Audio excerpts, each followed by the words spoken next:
Hello students, आपका chapter चल रहा है तरंग गति। इसमें आपका टॉपिक है तरंग गति की चाल। इसमें आपके फर्स्ट है अनुपस्थ तरंग गति की चाल। देखिए, अनुपस्थ तरंग केवल ठोसों में ही संभव है, क्योंकि ठोसों में क्या है, दृढ़ता होती है, रिजिडिटी।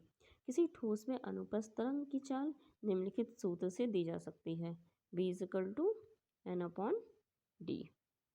ठीक है, यहाँ पर एन क्या है, ठोस के पदार्थ का दृढ़ता गुणांक है और डी इसका घनत्व है।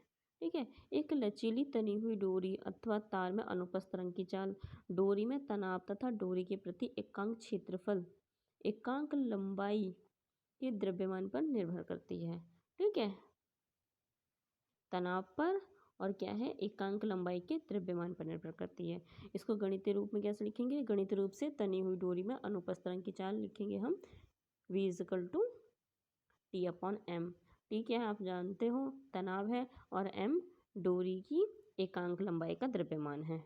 ठीक है, ये पूरी डोरी क्या है, उसका द्रव्यमान नहीं है, ये सिर्फ किसका है, एकांक लंबाई का द्रव्यमान है। यदि डोरी के पदार्थ का घनत्व क्या है, d हो, तथा डोरी की त्रिज्या r हो, तब देखिए m द्रव्यमान = हम जानते हैं आयतन इंटू घनत्व होता है।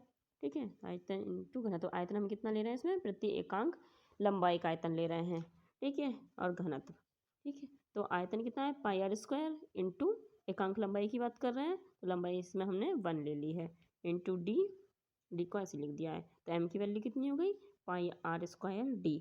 वहाँ पर V= हमने कितना लिखा था, √T/m।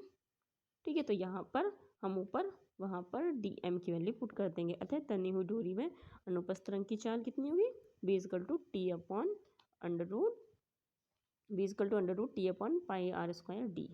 ठीक है, परंतु T/πr² ये क्या है, T क्या है, डोरी में तनाव का बल है, और πr² क्या है, परिचय क्षेत्रफल है, ये हम जानते हैं। इन दोनों को क्या कहते हैं, T/πr², ये होता है हमारा प्रतिबल।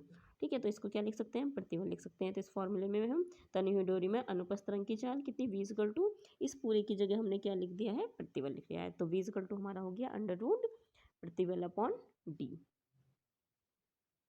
यही हमारी अनुपस्थ तरंग की चाल है। आगे देखिए, अनुदैर्ध्य तरंग की चाल।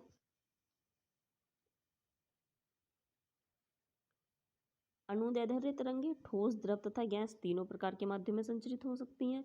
किसी माध्यम में अनुदैर्ध्य तरंग की चाल केवल माध्यम के गुणों पर निर्भर करती है, तरंग के आयाम तथा रूप पर नहीं निर्भर करती। ठीक है, सिर्फ उसके गुणों पर निर्भर करती है, आयाम और रूप पर निर्भर नहीं करती। माध्यम के वे गुण जिनके द्वारा अनुदैर्ध्य तरंग की चाल नियंत्रित होती है, प्रत्यास्थता तथा जड़त्व है।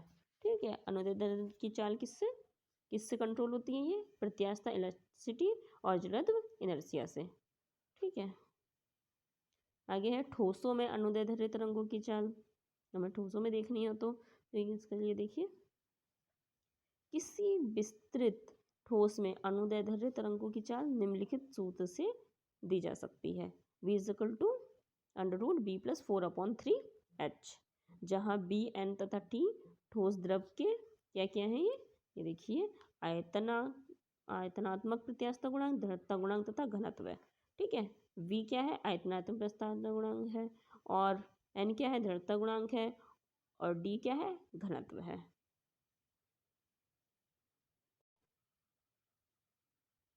फॉर्मूले में यहाँ पर V=√B+4/3 अपॉन में यहाँ पर dV है। ठीक है, ये है फॉर्मूला, B=√B+4/3 अपॉन d है। ठीक है, यदि ठोस एक लंबी क्षण के रूप में है, तब क्षण में अनुदैर्ध्य तरंगों की चाल होती है V=√γ/d। यहाँ पर गामा क्या है, ठोस का यंग गुणांक है ये। ठीक है, और डी तो हम जानते हैं घनत्व होता है।